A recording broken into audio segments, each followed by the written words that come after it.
Bom dia a todos. Eu sou o professor Gilson Jerônimo da Universidade Federal de Pernambuco e esta é a aula 6 da disciplina Processamento Digital com o FPGA. O assunto de hoje é os filtros digitais, né? E vamos ver uma visão panorama, né, sobre esse assunto.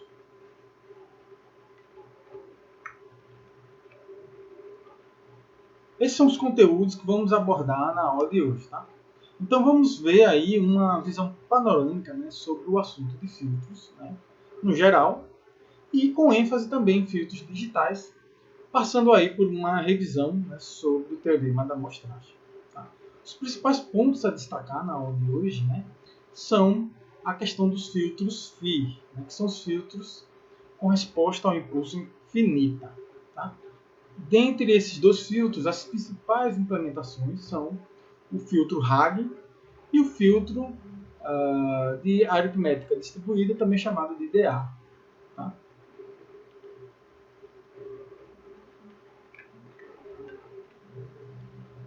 As leituras recomendadas, né, é o Meia, né, capítulo 3. Tá? O capítulo 3 fala basicamente sobre filtros FIR, né, com ênfase mais, né, nos filtros do tipo Hague e do tipo aritmética distribuída. Tá? Mas vamos nos concentrar mais nos filtros do tipo Hague. Então vamos para a nossa aula de hoje. Bom, então vamos começar, né, com os filtros digitais. Né? Basicamente, o que eu estou mostrando aqui para vocês é uma estrutura conhecida como processamento digital de sinais.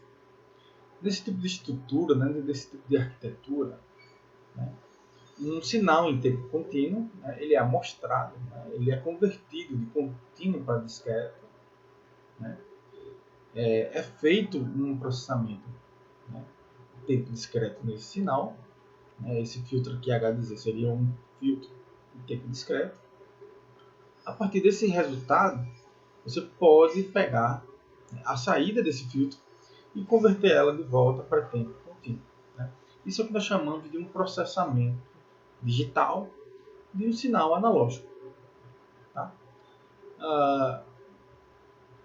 Isso aqui vai ocorrer quando você tem entradas analógicas e saídas analógicas. Então isso antigamente era muito comum. Tá? Entretanto, hoje em dia, a maioria dos seus sistemas eles são digitais. Então, sua entrada normalmente é digital.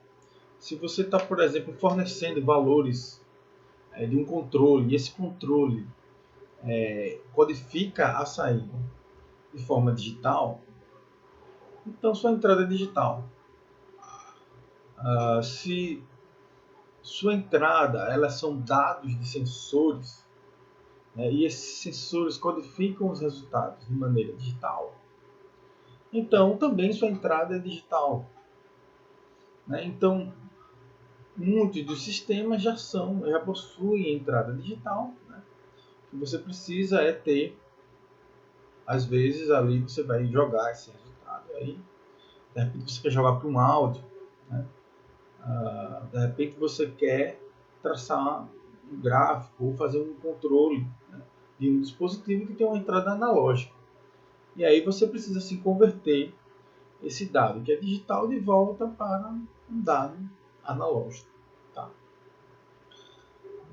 Em outras situações também, você tem a aquisição de dados, né, que são analógicos, e você quer apenas converter ele para digital.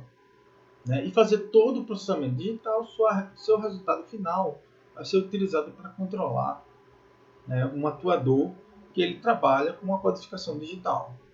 Então, nesse caso também, né, você não precisaria ter o sistema completo, né, da processamento analógico, né, processado de forma digital. Né. A maioria dos sistemas hoje em dia, né, eles são mais digitais. Tá? Então, o que nós precisamos é apenas, quando necessário, converter, tá, um determinado sinal que ele é analógico para digital, e quando necessário a gente converte, né, um sinal que é digital para analógico, né, ou discreto para contínuo. Tá? Pois bem, bom, vamos falar um pouco aqui sobre os sinais em tempo contínuo. Né? Eu estou falando muito de sinais analógicos, sinais de processamento digital, mas vamos ver o que é isso. Um sinal em tempo contínuo, né, ele varia no tempo, né, mas ele varia de forma contínua. Né? Você não tem aí amostragens nem nada. Tá? Sinais desse tipo são o que nós chamamos de sinais analógicos. Nós podemos fazer análise desse tipo de sinal utilizando a transformada de Fourier. Né? Então, você pode olhar para esse sinal tanto no domínio do tempo como para o domínio da frequência. Né? E quando você olha no domínio da frequência, como você tem a resposta de frequência, ela é um número complexo, né? É um sinal complexo. Né? Então, às vezes a gente olha em termos de magnitude da resposta de frequência e da fase da resposta de frequência. Tá? Então, quando a gente olha no domínio do tempo, a variável, certo? Independente, é o nosso tempo, né, dado em segundos. E quando olhamos no domínio da transformada de Fourier, nossa variável é a frequência ômega, e que é dada, né, em radianos por segundo. Né? Claro, se você dividir por 2π, você tem ela aí em hertz também. Né? Muitas vezes o engenheiro vai preferir a variável, né, em hertz. Mas então, né, o que seria então um filtro? Né? Bom, filtro pode ser várias coisas, mas quando a gente está falando em filtro na engenharia, né, estamos querendo dizer com isso que estamos aplicando um sistema que é linear e invariante no tempo. Sistemas lineares e invariantes no tempo, eles apresentam a característica de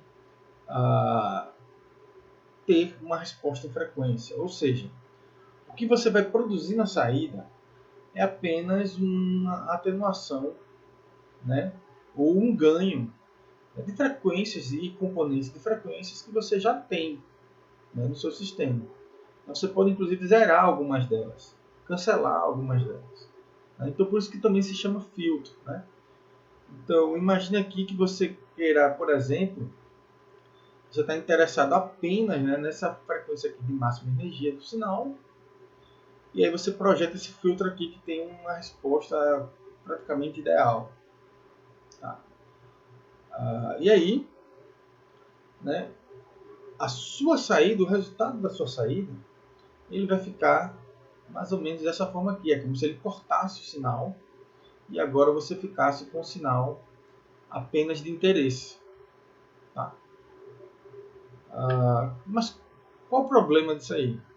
Quando você implementa esse filtro aqui, analógico, né, vamos dizer assim, o que ele está implementando, na verdade, é uma convolução, né, com uma resposta ao impulso do sistema.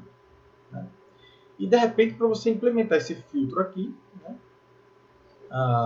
você vai precisar, né, normalmente, né, se você estiver implementando de forma passiva, vai precisar de muitos capacitores, indutores, né, fazer uma rede grande aqui de indutores e capacitores. Né? Ou você fazer se você estiver também implementando de maneira ativa, você vai ter que precisar de muitos amplificadores operacionais, resistor e capacitor. Tá? Esse circuito aqui de cima, ele tem uma desvantagem, tá? Porque você ainda não consegue, né, integrar circuitos indutores de uma maneira muito eficiente. Né? Então, os indutores acabam virando dispositivos passivos, né, e discretos, que são grandes no seu circuito, na sua placa de fundo impresso. Tá? E aí fazer esse tipo de estrutura aqui iria consumir bastante área, né, da sua plaquinha de circuito impresso. Não estou falando nem circuito integrado. Né? Já esse aqui dá sim para fazer integrado, né, mas ele tem a desvantagem que ele vai precisar de uma alimentação externa para ele poder funcionar.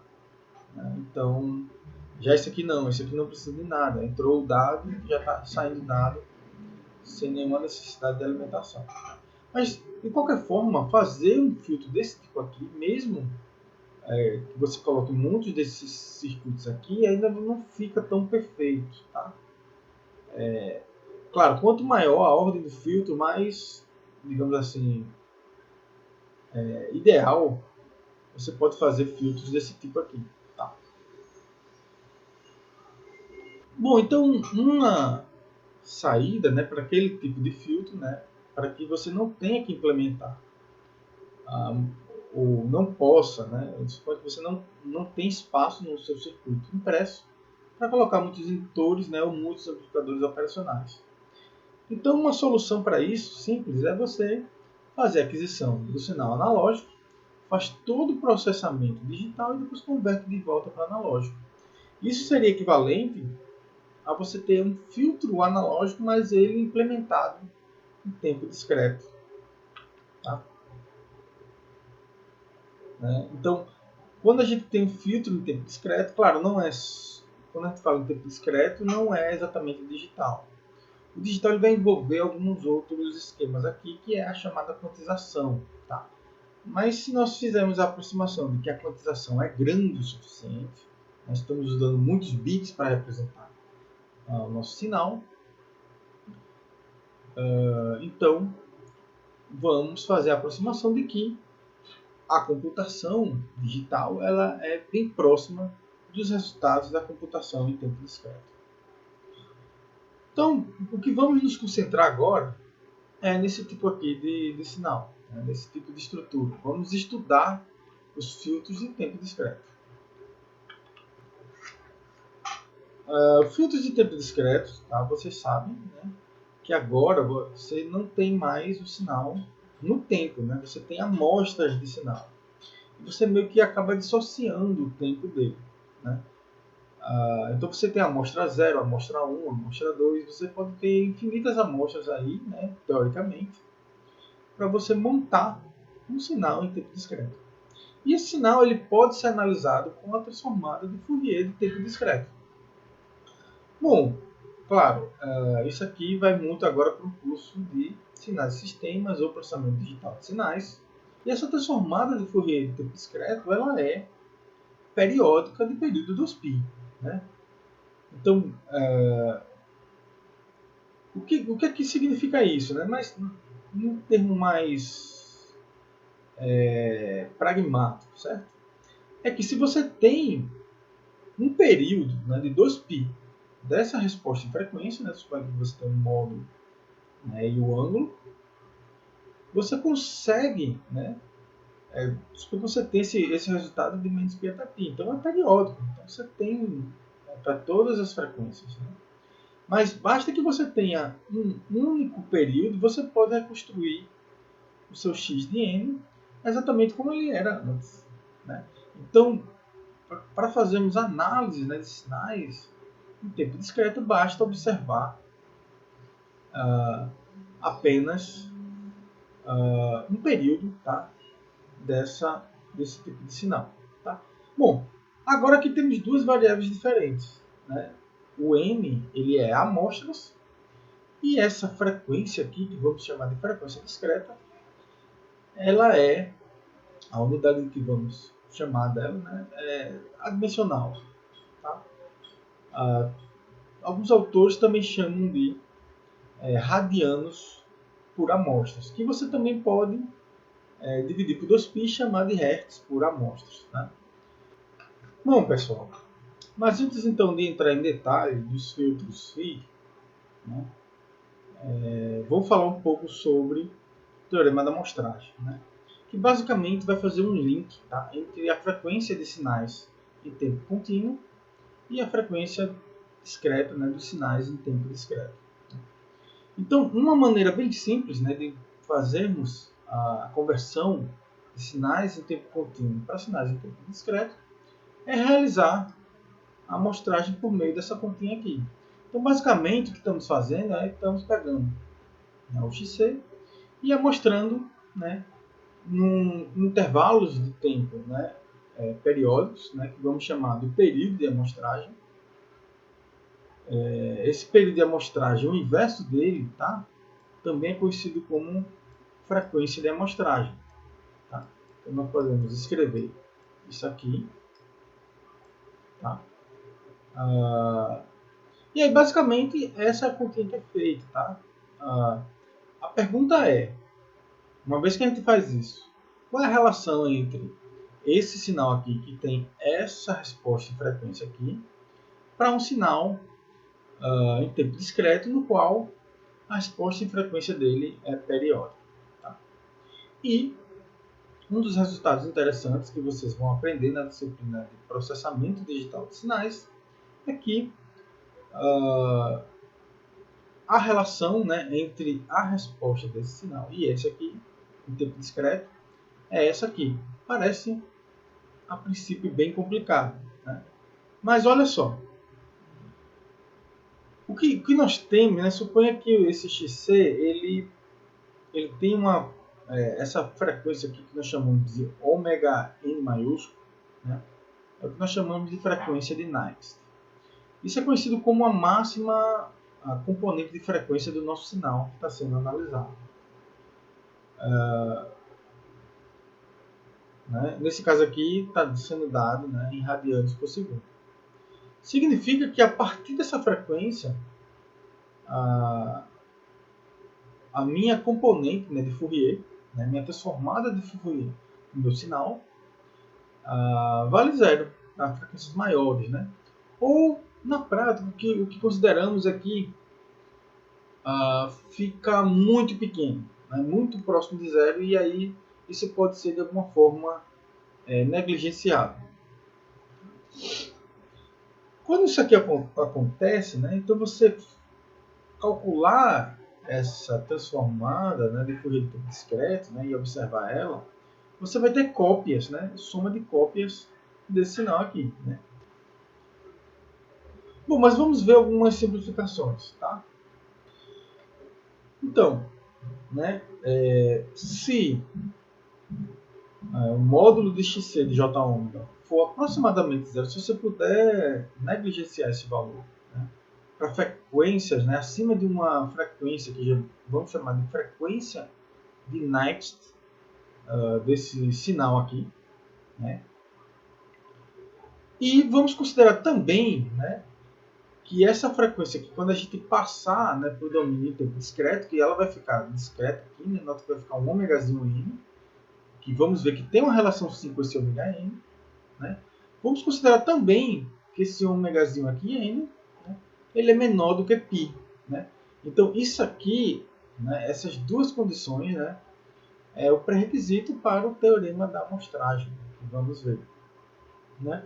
Para a gente garantir esse tipo de coisa aqui, basta que a gente tenha um filtro passa-baixa que corte as frequências acima da frequência de Nyquist. Né? Se estamos interessados, normalmente, como estamos analisando o sinal de entrada, né? Esse sinal de entrada, né, ele vai possuir frequências de entrada que são conhecidas, né, e de interesse. Então, para você ter certeza que você não vai ter nenhuma interferência, você pode aplicar um filtro passa-baixa, né, e escolher a sua banda de interesse. Né, e aí, a frequência, né, de corte desse seu filtro que você está aplicando, você pode dizer ali que é a sua frequência de Nyquist. Né? Claro, né, essa é uma maneira bem simplória, né, de atuar. Lembrando aqui que esse filtro aqui, né, esse filtro... o que é que esse filtro evita? Tá? Ele vai evitar que esse sinal cresça aqui, fazendo com que esse sinal cresça aqui, e esse sinal crescendo aqui ele acaba borrando, né, outras componentes do sinal, né, inclusive de interesse. Quando isso acontece, é um efeito, né, conhecido como aliasing, né, esse nomezinho aqui, em inglês. Tá? Então, esse filtro que nós colocamos aqui, passa baixa, ele é um filtro anti-aliasing. Né? E esse filtro, tá, ele tem que ser um filtro analógico. Tá? Não tem como você fazer ele digital. Tá? A gente já vai ver por que não tem como fazer ele digital. Bom, então, uma vez que essas condições aqui são satisfeitas, né, e traduzindo, o que é que significa elas? Né? Existe uma relação, tá, entre essa frequênciazinha aqui, tá? Se essa condição aqui é satisfeita, quando você sair fazendo essas cópias, se você considerar de menos π até π, você vai ter apenas a componente do xc de j ômega sobre t maiúsculo, né?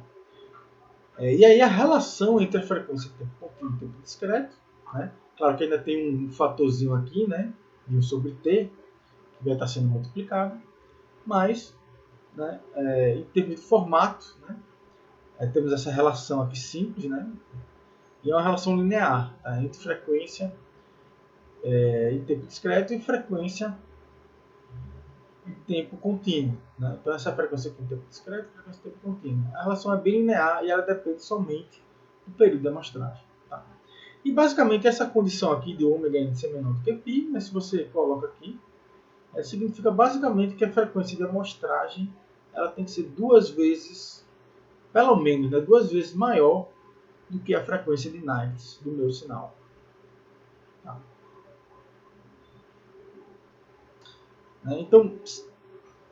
Então, olha só, se isso aqui ocorre, né, esse nosso x aqui, que parece bem complicado, né, ele pode ser simplificado apenas por isso aqui. Tá? Né? E você também pode ter uma relação do xc, do j ômega, né, com o discreto. Tá? Essas duas equações elas dizem a mesma coisa. Tá? Em resumo, né, o teorema da amostragem ele se reduz a isso aqui. Né? Então, se a frequência de amostragem for pelo menos, né, 2 vezes maior do que a frequência de Naides, né, e você está obtendo seu sinal por meio de amostragem, né, então você tem essa relação aqui, né, ou essa. Né, aqui nós temos a transformada de Fourier de tempo discreto, né, em função da transformada de Fourier. E aqui temos a transformada de Fourier de tempo contínuo em função da transformada de Fourier de tempo discreto. Né, dado que a gente tem uma equaçãozinha aqui desse tipo. Okay? Então vamos lá. Bom, então, em resumo, tá, o teorema da amostragem. Né? E aqui tem uma coisa bem interessante. Tá? Se nós lembrarmos, né, a transformada de Fourier de tempo discreto é de interesse para nós conhecermos apenas, né, o módulo de ômega em intervalos entre menos π até π. Né? Bastando isso, né, nós podemos representar todas as frequências. Bom, mas uma vez que essas condições aqui, que são as condições do teorema de Naides, elas são satisfeitas, você tem uma relação, tá, entre essas duas frequências, né? A frequência em tempo contínuo e a frequência em tempo discreto. O fato de você ter que a frequência da amostragem, né, ela é as 2 vezes, né, a frequência de Naides, e o fato de existir uma frequência de Naides no seu sinal em tempo contínuo, isso aqui faz com que, em tempo discreto, você consegue representar apenas uma certa quantidade de frequências. Né? Então, na verdade, a frequência que nós podemos trabalhar em tempo contínuo, ela está limitada, né, até π dividido pelo período de amostragem. Né? Então, ou seja, eu não consigo, por exemplo, aplicando um filtro desse tipo, trabalhar ou gerar frequências, né, ou deveria conseguir, né, gerar frequências acima dessa faixa de frequência aqui, né, por meio de um processamento digital. Isso seria meio que impossível. Então, nós trabalhamos de maneira limitada. Né? Quando estamos fazendo processamento em tempo discreto, de sinais analógicos, nós estamos nos resumindo a essa faixa de frequência. Tá? Lógico que, dependendo do conversor discreto para contínuo, algumas coisas são possíveis. Né? É possível você variar, né, esse período, né, de amostragem aqui na hora de reconstruir, por exemplo. E aí, por exemplo, jogar esse sinal aqui para uma outra faixa de frequência. Tá? Assim como também, dependendo do filtro que você vai utilizar na reconstrução, você pode, inclusive, pegar frequências bem acima. Tá? Mas isso é assunto para outras disciplinas. Bom, então, considerando então agora que nós podemos, né, implementar filtros, né, analógicos, por exemplo, de forma digital, né, vamos então ver quais são as características dos filtros digitais. Né? Então, a primeira característica importante, né, seria com relação à resposta ao impulso desses filtros. Né? Um filtro digital ele pode ser FI ou IR. Eu já falei um bocado aqui sobre filtros FI, né? E basicamente um filtro FI é um filtro que tem uma resposta a impulso finita. Né? Já o filtro IR ele possui resposta a impulso finito. Então, o livro, né, do Meyer, ele vai separar um capítulo especial, o capítulo 3 vai tratar apenas de filtros FI, e o capítulo 4 vai tratar de filtros IR, né? Até porque existem ferramentas, embora aqui aí o conceito principal, a teoria que envolve os dois é a mesma, tá?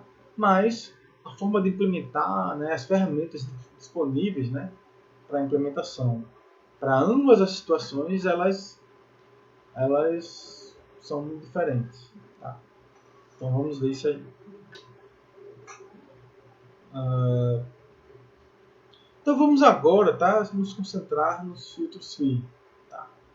Quando o filtro é FI, significa que a nossa resposta a impulso ela é limitada. Né? Ela vai ter um final, tem um começo e tem um final. Né? Se nós, sem perda de generalização, né, se nós considerarmos, né, que a nossa resposta ao impulso ela começa, né, do zero e vai até o m, né? Isso é o que nós chamamos de um filtro, né, de m mais um pontos, né? Ou um filtro de ordem m. Aquela convolução que era um somatório finito passa a ser um somatório finito. Tá? Então você pode computar sua saída, né, desde que você conheça, né, a sua entrada em instantes, desde que você precisa do instante presente e alguns instantes passados. Né? Essa característica também, né, faz com que o seu filtro ele seja causal. Né? E o filtro causal ele é implementável. Né? Se você tem um filtro que ele depende de estados, né, de valores da entrada em instantes futuros, esse filtro você não consegue implementar ele em tempo real. Você só consegue implementar ele uma vez que você tenha todos os dados, você pode computar o resultado. Tá? Para simplificar, né, então vamos chamar aqui, né, essa anotação fica um pouco carregada, né, vamos chamar o H de M, né, de H é M, né, e esse H ele vai valer alguma coisa, né, para valores, coisas diferentes de zero, né, para valores entre M igual a zero e M maiúsculo. Né. Temos aí então esse resultado. Bom, então uma maneira, por exemplo, de implementar, né, essa computaçãozinha aqui, que é o nosso filtro FI, é utilizando uma estrutura conhecida como implementação direta. É isso que você aprende lá em processamento digital de sinais e sinais de sistemas. Né? Essa maneirinha aqui de implementar filtros FI. Tá? Basicamente, nós pegamos o x de n, utilizamos, né, esse ZA-1, a gente já comentou sobre o que ele é. Ele é uma caixinha, né, que vai armazenar todos os bits da representação do x de n. Né? A cada vez que você dá um pulso no clock, né, então isso aqui seria um banco de flip-flops do tipo D, e a cada vez que você dá um pulso no clock, ele é atualizado com o valor que estava antes. Né? Então você botando, né, uma cadeia disso aí, você consegue, né, de forma bastante simples, tá, implementar o seu. Né, isso aqui, se você for olhar, é uma estrutura quase do tipo fila. Né? Vai entrando x de n e em algum momento ele pega e sai. Tá? Mas enfim, você vai implementando isso aqui. Isso aqui também é chamado de, pode ser chamado, né, de registrador de deslocamento. Né? É claro que em um registrador de deslocamento normalmente você tem apenas um bit de representação, mas aqui você tem um bit, né, para cada bit, né, da representação que você está representando o seu x de n. Se você está representando na nossa construção padrão, no nosso curso, né, que seriam 8 bits fracionários e 8 bits inteiros, né, então você teria 16 bits para cada um desses aqui. Tá? Bom, e aí essa implementação é bastante simples, é bem direta, né? Você armazena o x e sai multiplicando, tá? Somando, né, os resultados, você vê aqui o y de n. Tá? Bom, aqui vamos dar uma olhada aqui no atraso desse circuito. Né? E para que serve o atraso? Serve para a gente estimar a máxima taxa de atualização aqui dessa nossa fila aqui. Tá? Vamos dar uma olhada. O que a gente precisa fazer, né, para calcular a saída? Nós precisamos fazer essas multiplicações e fazer essa soma. Tá? Note que esses somadores aqui estão todos em cascata e ligados com a saída. Tá? Esse tipo de circuito aqui, que está fazendo a multiplicação e a adição, eles são circuitos combinacionais. Né? E eles vão ter aí um tempo de propagação, eles vão ter uma corrida para poder funcionar. E até já comentamos sobre isso. Vamos considerar aqui um tempo de atraso, né, de uma multiplicação, vamos chamar de n, e o tempo de atraso da adição vamos chamar de a. Tá? Então, note que esse somador, por exemplo, né, a atualização dele vai demorar um tempo. Né? Normalmente você vai pegar as duas entradas dele e vai ver qual é a que demora mais. Né? Esse seria o tempo de atraso do somador. Tá?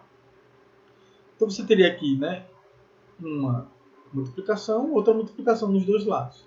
Mas, fora isso, você precisa executar uma adição. Então você vai ter aí uma multiplicação mais uma adição. Esse é o tempo que esse somador aqui vai demorar para ser atualizado uma vez que você der o pulso de clock. Tá? Vamos dar uma olhada aqui. Vamos ver esse outro somador aqui. Né? Então, essa entrada desse somador aqui, isso aqui a cada pulso de clock é atualizado instantaneamente. Né? Então, esse multiplicador aqui, né, você deu um pulso de clock, você vai ter esse multiplicador aqui nessa entrada. Nessa entrada aqui você tem a saída desse somador aqui. Então isso aqui vai gastar um tempo que seria, né, uma multiplicação mais uma adição.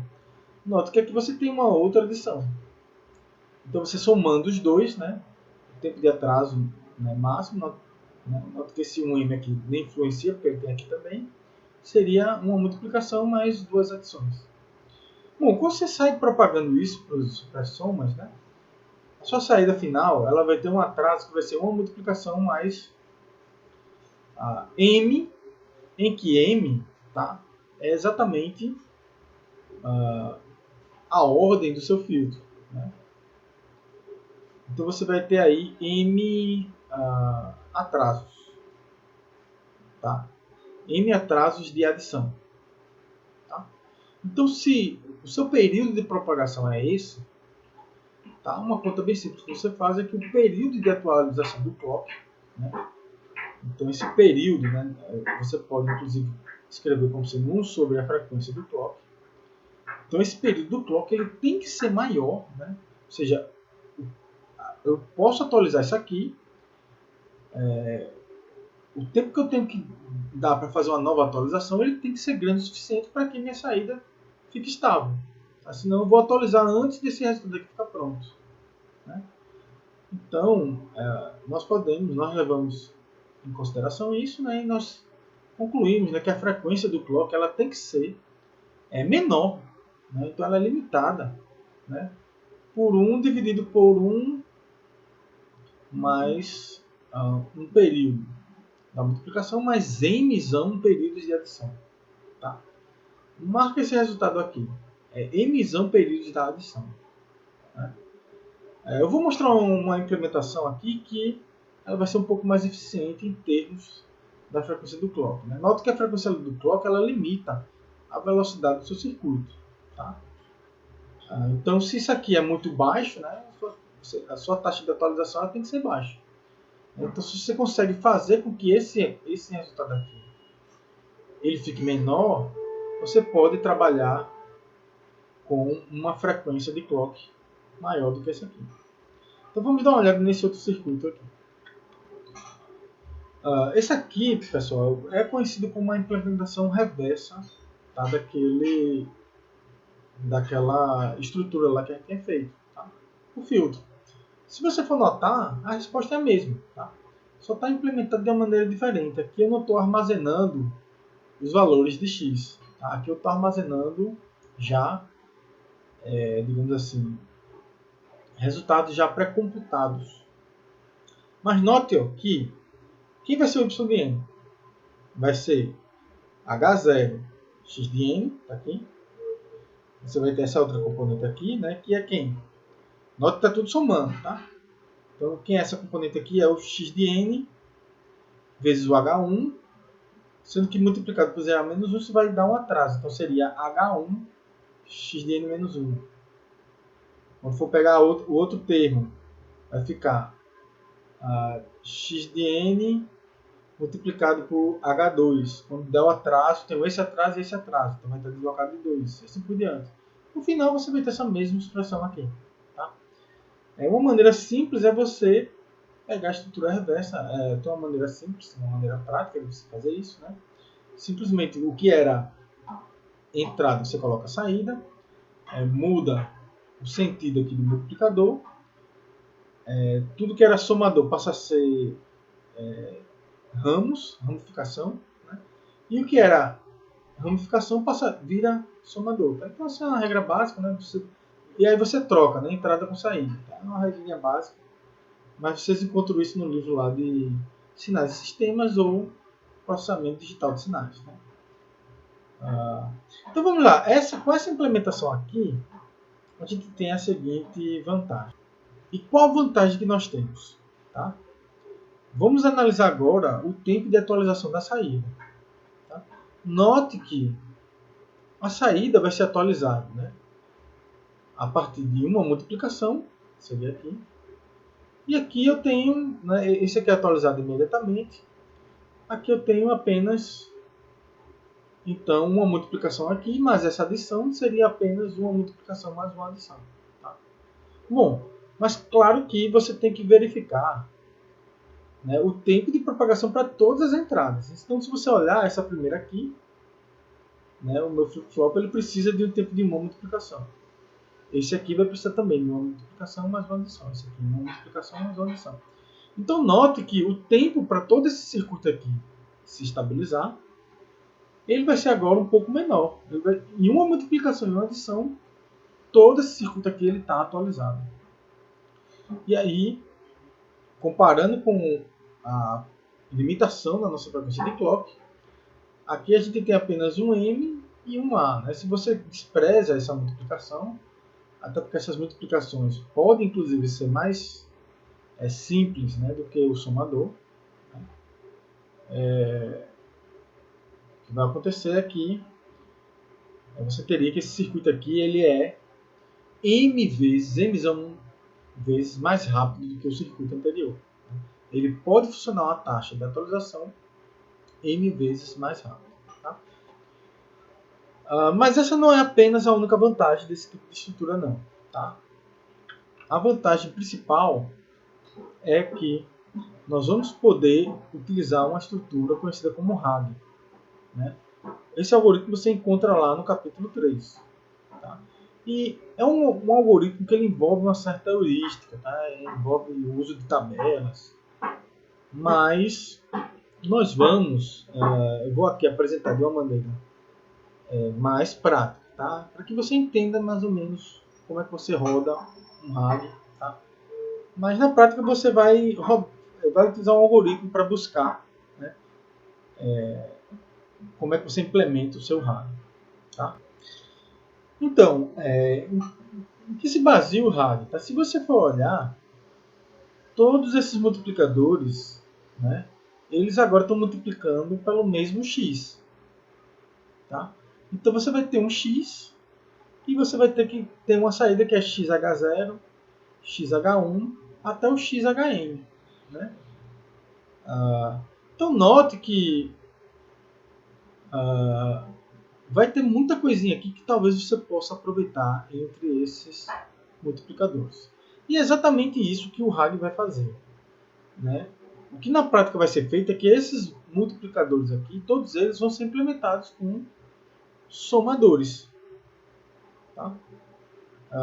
E aí, e na verdade com um número mínimo de somadores. Né? Então você consegue implementar seu filtro digital phi sem realizar uma única multiplicação, né? Ou sem você utilizar nenhum multiplicador, por exemplo. Tá? Então veja que os filtros phi, filtros digitais, né? Eles têm baixa complexidade, tanto de implementação, né? Como complexidade aritmética. Né? Então são simples de implementar. Agora, é claro, a ordem desse filtro ela pode aumentar bastante.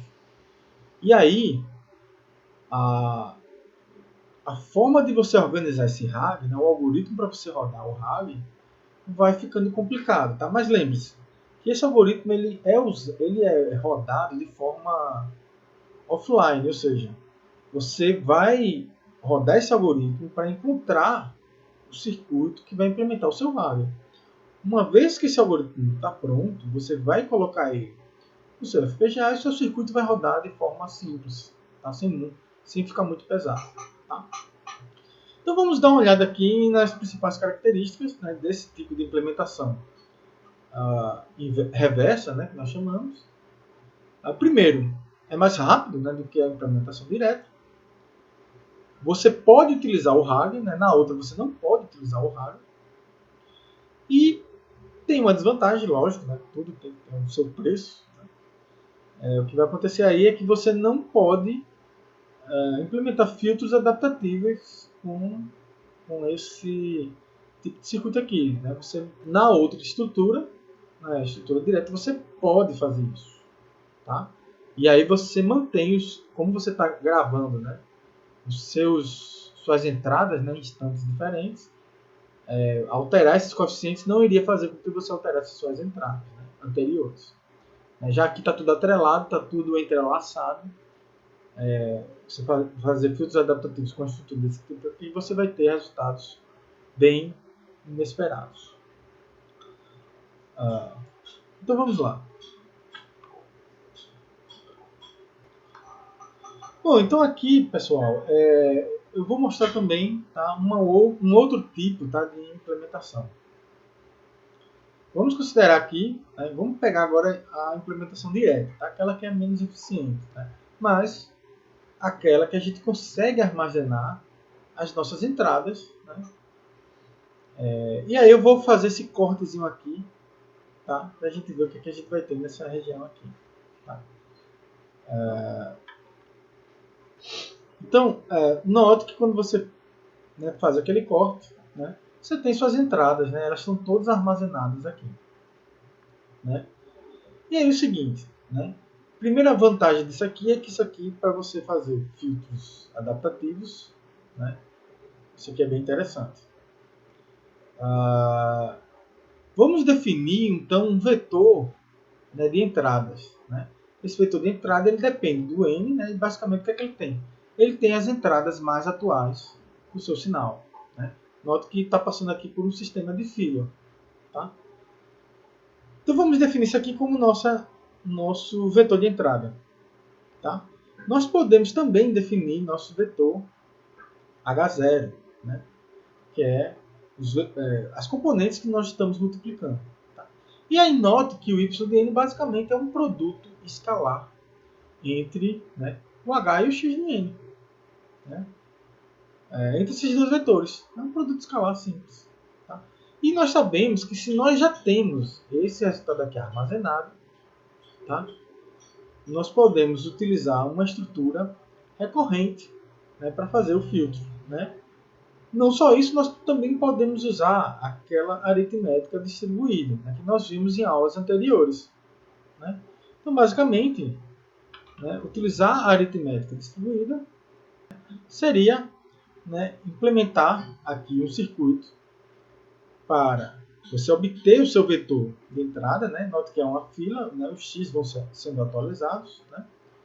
Uma vez que você tem esses valores, né, você transmite eles serialmente, né, começando pelo bit mais significativo.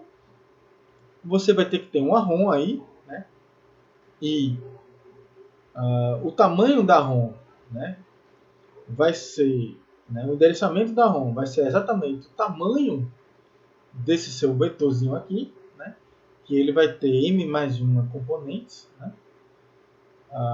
Note que, se isso acontecer, né, se você aumenta a ordem do seu filtro, você aumenta o número de linhas de endereço da sua ROM e você aumenta o número de memórias que você vai precisar para armazenar esse filtro.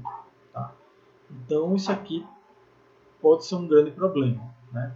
Você fazer um filtro de ordem 100 já começa a ter uma memória muito grande. Tá? O tamanho da memória vai aumentar exponencialmente. Tá? Então, isso é uma desvantagem disso aqui. Mas para filtros de ordem até 10, né, dá para brincar um pouquinho com isso aqui. Tá? Então você vai fazer esse tipo de instrução. Claro, você pode também começar pelo aumento significativo. No livro você vai encontrar essa implementação aí. Né? Mas lembrando aqui, tá, que esse circuito de atualização, que tem um bom. Aqui eu estou chamando aqui de clock 1, tá? Tem a ver com minha amostragem. Né? Ou seja, tem a ver com a amostragem do meu sinal. Tem a ver com o meu período de amostragem. Tá?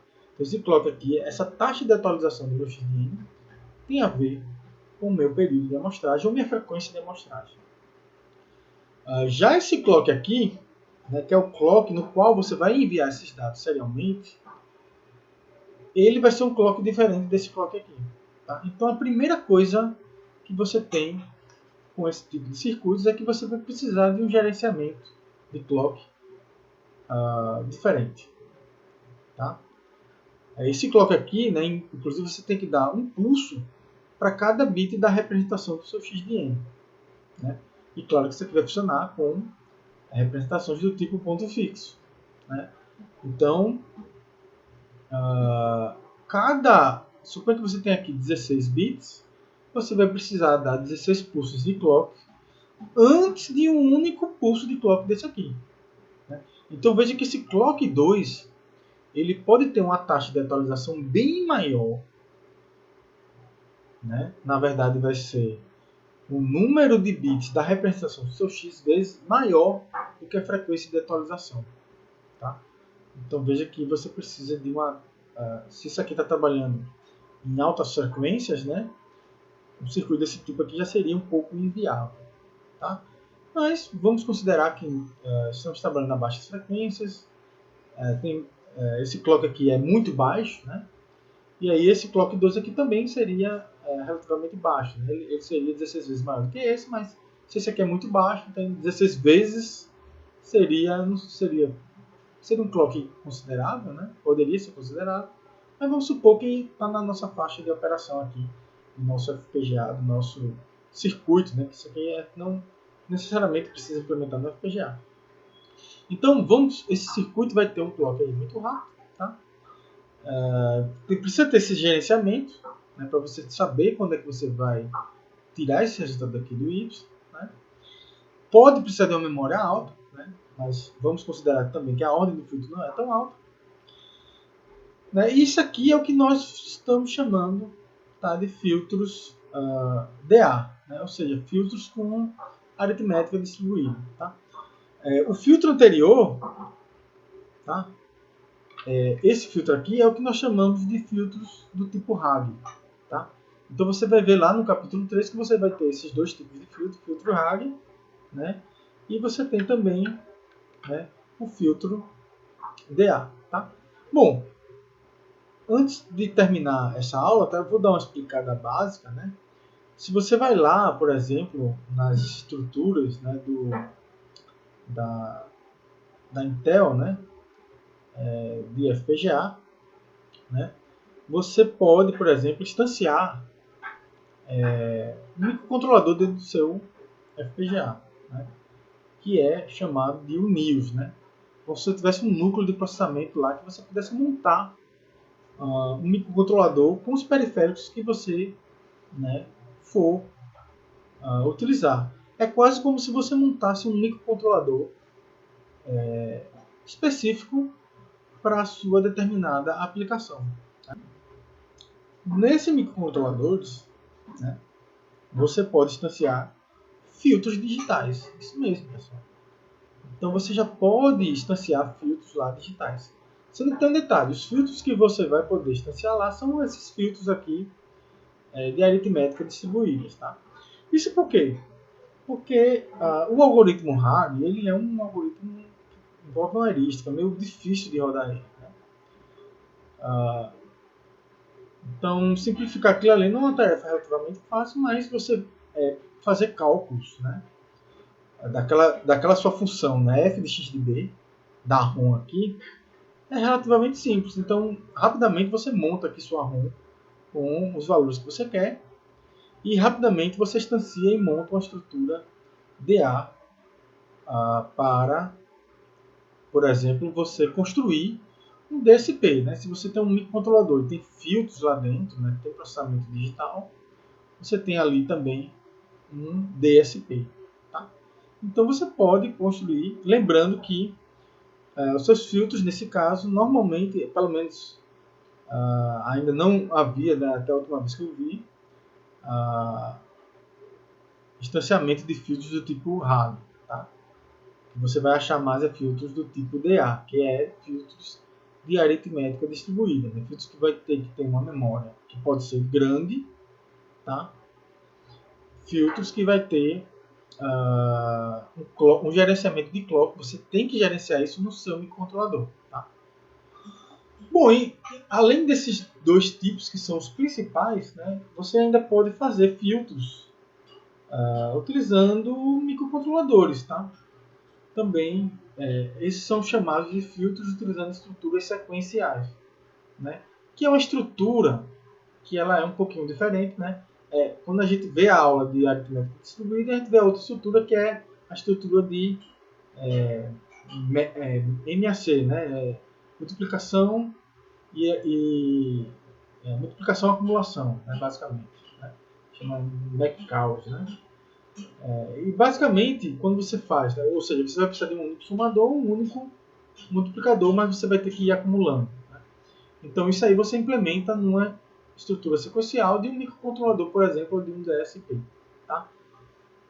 Então esse tipo de implementação, como ele vai usar uma estrutura, né, que não é uma estrutura tão adequada para isso, né, vamos ver esse tipo de estrutura um pouquinho mais na frente. Ok, pessoal? Bom, pessoal, com isso terminamos a aula de hoje. Né? Vimos aí um panorama geral, né, sobre filtros digitais e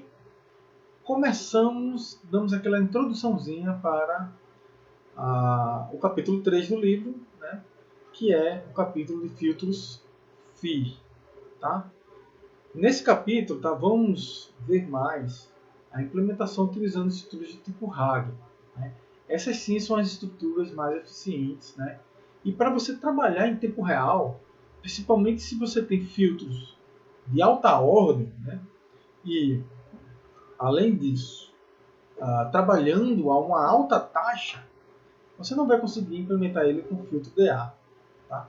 Então, esses são os filtros mais eficientes. Vamos concentrar nossas energias nesse tipo de filtro. Né? Até porque os filtros DA você pode implementar de forma basicamente automática. Né?